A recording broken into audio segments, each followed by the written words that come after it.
السلام عليكم ورحمة الله وبركاته، كل عاشق ومحب الكرة الجزائرية في كل مكان والرابطة المحترفة والمنتخب الجزائري بنقول لك على شيء محتاجين منك الصلاة على سيدنا محمد واللايك الجميل، ولو حابب تنزل تنضم لقناتنا شرف كبير لينا اقول لك على ترتيب الدوري الجزائري والرابطة المحترفة بعد نهاية مباريات الجولة العاشرة. تصدر الترتيب مولودية الجزائر بعد الفوز على شبيبة الثور 1-0 في المركز الأول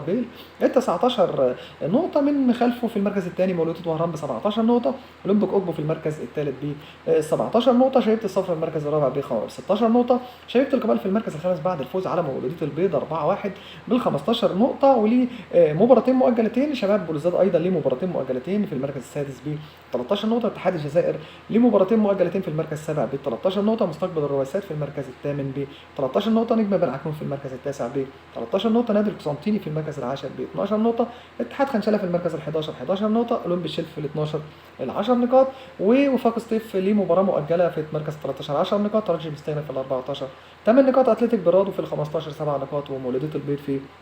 ال 16 بالثلاث نقاط. هنقول لك على اول خمس هدافين للدوري الجزائري حتى الان بعد جولته العاشره. هنقول لك على عبد القادر البطيش لاعب شبيبه الثوره 5 اهداف في المركز الاول، ابراهيم ديب النادي القسنطيني في المركز الثاني ب5 اهداف، ايمن محروس في المركز الرابع شبيبه في المركز الثالث شبيبه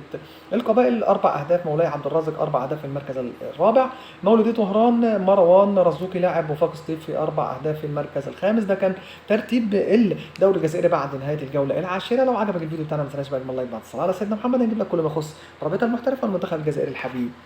ان شاء الله.